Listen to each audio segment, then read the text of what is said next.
Diddy's attorney, Mark Agnifilo, has revealed that his client's life would be in serious danger if he were placed in the general prison population. According to Agnifilo, Diddy is desperately pushing for bail after reports surfaced that several inmates are targeting him over the disturbing allegations of abuse against minors. Former wardens and federal prosecutors have also confirmed that Diddy has become a marked man behind bars. The only famous inmate to be housed there, we had Sam Bankman-Fried there, R. Kelly, Ghislaine Maxwell, they were all inmates there. Sean Combs is being kept away from the general inmate population. You say his fame makes him a target.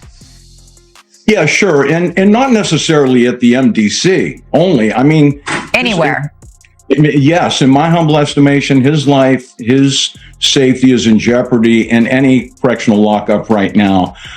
If it is true, as reported, that he is housed in the special housing unit, it's important to note that the special housing unit is a lockdown, 24-hour lockdown unit.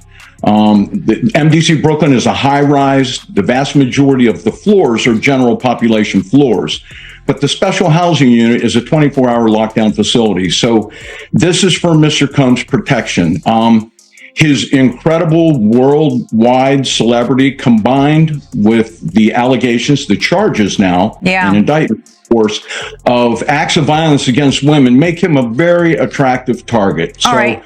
Obviously, they need to safeguard him. This is a man accustomed to the very finest. He was arrested at the Park Hyatt Hotel in New York City, known for its luxury suites and exceptional food and wine, where one-bedroom suites start at $3,000 a night. He was probably staying in something larger. What is life like for him now at the MDC? I would say 100% total culture shock. The MDC is... I've used the word austere a lot, but it is. It's austere, it's strict, it's impersonal, it's cold, and it is a very tough place to be. Diddy's attorney, Mark Agnifilo, has described the conditions at the Metropolitan Detention Center in Brooklyn, where Diddy is currently being held, as nothing short of hell. In the coming days, Diddy is expected to be transferred to general population, and experts warn that his life could be in serious danger after 3 failed bail attempts and even a rejected $50 million offer for house arrest. Diddy is said to be on the verge of a mental breakdown. His attorney has confirmed they plan to file another bail request, but whether the court will grant it remains uncertain. Bail appeal to Judge Carter, it did not go our way. The fight continues. We're not giving up by a long shot. I told Mr. Combs I'm going to try and get his case to trial as quickly as possible. I'm going to try and minimize the amount of time he spends in very, very difficult and I believe inhumane housing conditions in the special housing unit of the Metropolitan Detention Facility. And I'm going to do everything that I can to move his case as quickly as possible. I understand that the government has a great amount of electronic devices that they have to download and provide to me. But everything's on the government's timetable. Nothing's on the defendant's timetable. And they're going to have to accommodate me and him and give us a quick trial. And I'm going to be pushing for that. He's ready. He's focused. He has been ready to defend this case since he first found out about this case. Nothing has changed from his perspective. I obviously would much prefer to fight this case with him out of jail, and we are going to try to bring that about through additional legal process. But wherever he is, his resolve is the same. He believes he's innocent. I believe he's innocent. And we're going to fight this case with all of our might until we don't have to fight. Inmates inside the prison have shared that Diddy is struggling to cope with his current reality. He's not used to the cold, harsh environment of federal custody, and many say he's at his breaking point. The court's decision to deny bail and keep him behind bars until May 2025, when his trial is scheduled, came after prosecutors revealed that Diddy had attempted to contact witnesses from inside prison. His legal team, however, insists those interactions were not meant to intimidate or harass anyone, but simply to communicate. Josh and Steve, for the first time in his life, Sean Diddy Combs has spent a week behind bars. He's here inside MDC, where he's been since his arrest on Monday night on federal sex trafficking and other charges, to all of which he's pleaded not guilty.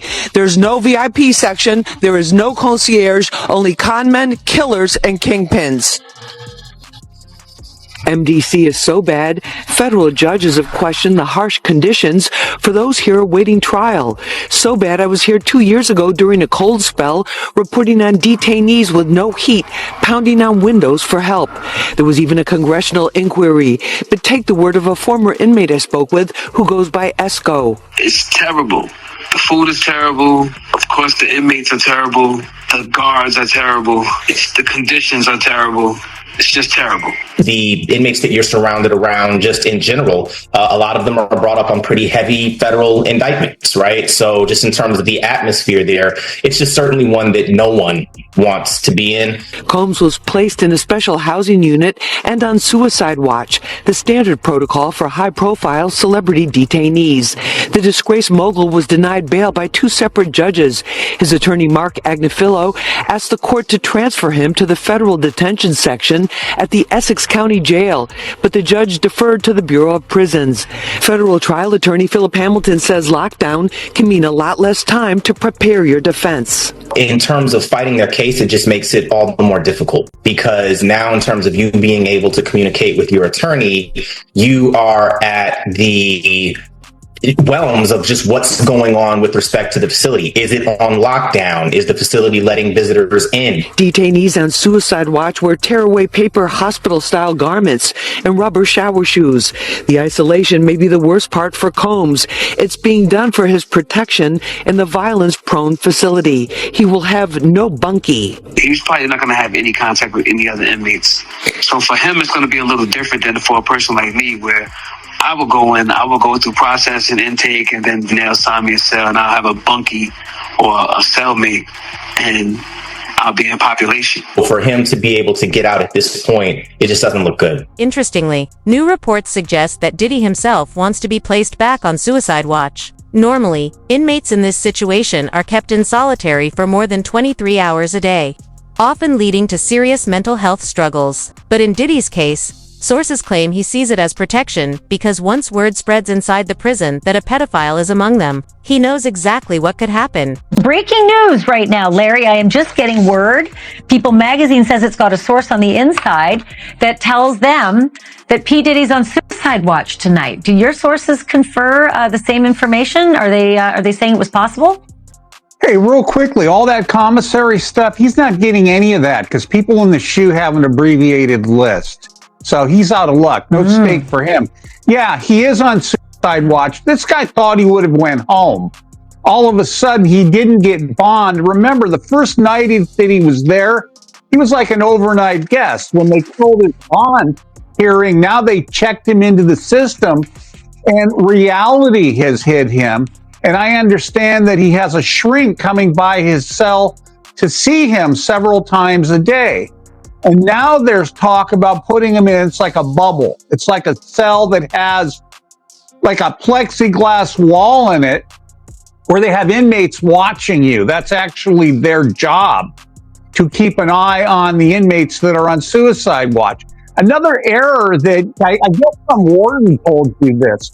There are sentenced inmates there. They're called cadre inmates. They don't have to be white collar inmates, but they're doing maintenance on the building. And the problem why there's a lot of violence there, they have housing units, and they're mixing bank robbers, drug dealers, rapists with white collar people. And this is why Diddy, he can't go into a regular housing unit because somebody will take him out for sure. Somebody's gonna get a lot of street credibility out of this. People that are doing substantial time that know they're never getting out, they'll just kill a guy. No questions asked. You think that they'd suck up to him because he's got a lot of money, and if he ever does get the commissary options, he would be able to help them. Some people do. Because I got to wrap it real quick.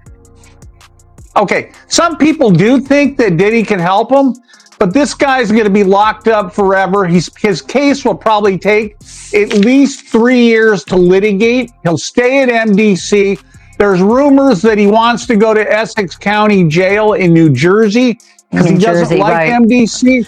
He's a Marshals inmate. There's no way they're going to transfer him back and forth, I don't know, several times a week, 6 Marshals to do it. Jersey. He's out. Diddy's legal team put a massive deal on the table, $50 million, cash, plus a fully paid-off mansion worth $70 million. They even offered to surrender not only Diddy's passport, but his entire family's passports. Knowing freedom would cost him something huge, but Judge Aaron wasn't swayed. He ruled that no amount of money could guarantee victims' safety and ordered Diddy to remain locked up through the holidays. Even then, reports say Diddy was caught using secure phone lines from inside jail to pressure victims' calls that were all recorded. What he did here is on a magnitude of unlike anybody else you could imagine. A week after these public searches were televised, he gave us his passport. His children gave us his passport. He then paid off the mortgage entirely on his Miami home, $18 million. It's instructive that he's going to have a bail package ready so that if he was arrested, he would have something ready so that he could get out the next day and show the judge he's taking this very seriously, which he is, which is why 12 days ago, Chris, when we thought there's an indictment that may be coming, he flew to New York the very next day. And that's an extraordinary move for a defendant who's been under investigation that he's been aware of for at least 6 months. He has done everything somebody under investigation can do. I can't think of anything else that he could have done. He's fighting, he's innocent, and he's going to be able to show. What do you think about that counter argument? Because his team has said, we're going to put together the proposed bail package. A $50 million bond, co-signed by him, his mom, his sister, the mother of his oldest daughter, and his 3 adult sons. It's going to be secured by the equity in his property in Miami, Florida. Home detention, his passport will be surrendered. The government said that's insufficient. They said, look at the charges, look at the weight of the evidence that I just mentioned. They said they have allegations that he and his associates were trying to tamper with witness testimony last year so that they wouldn't cooperate with the government. What do you take away about who has the stronger argument in terms of bail? Well, I think his counsel has done the best they possibly can. I think bringing him there voluntarily is very smart. Starts them out on the right foot.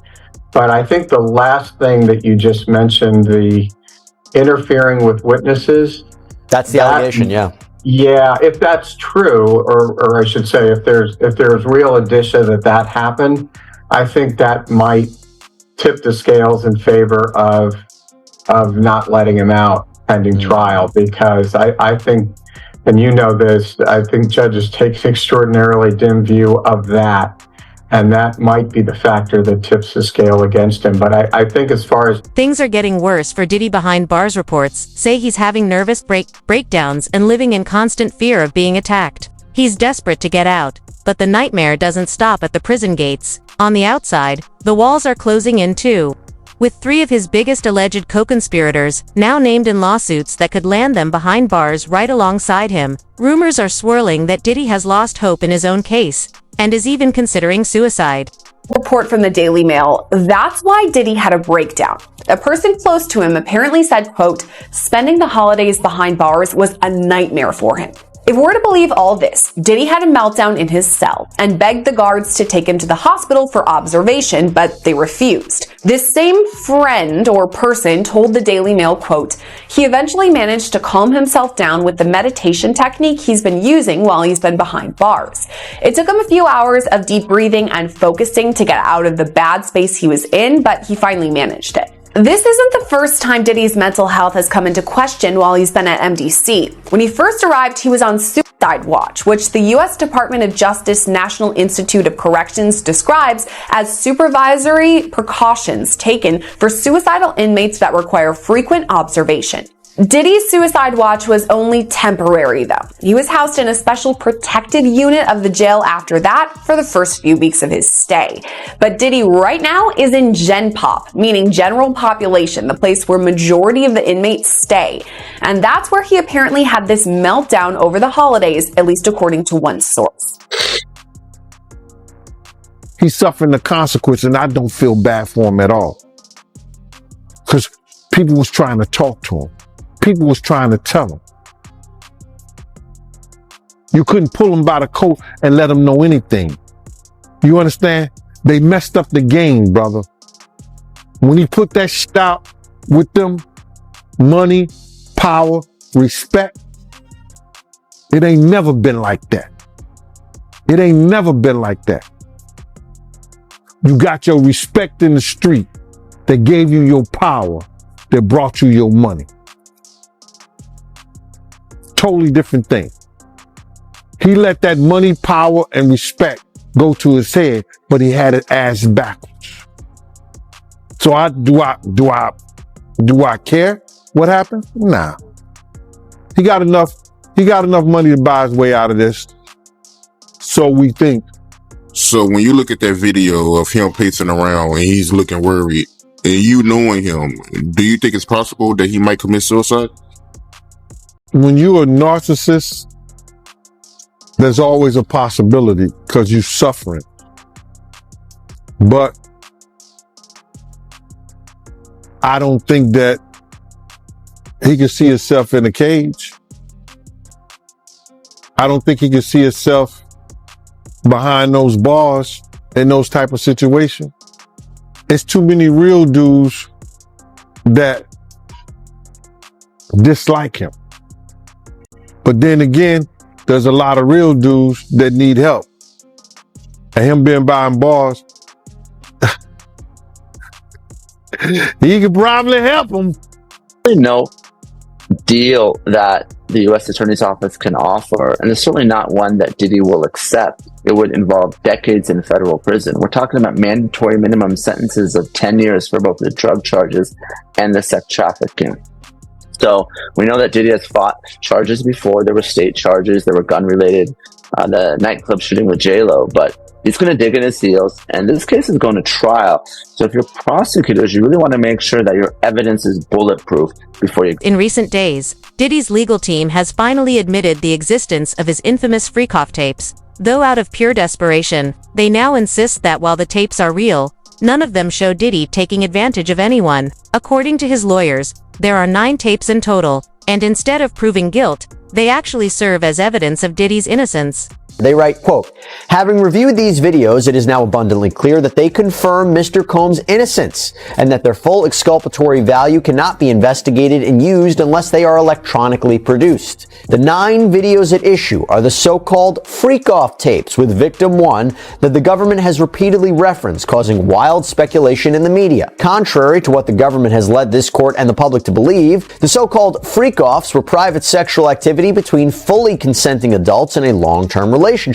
Like many Americans in the privacy of their own bedrooms, they sometimes filmed their sexual activity. These videos unambiguously show that the person alleged in the indictment to be victim 1 not only consented, but thoroughly enjoyed herself. And we believe, by the way, victim 1 to be Cassandra Ventura. This is Diddy's ex, who first filed that initial sexual assault lawsuit against Combs back in 2023. She was in that infamous surveillance footage that was published by CNN of an incident that happened in a hotel hallway where Combs is beating Ventura just while wearing a towel. It's a very disturbing video.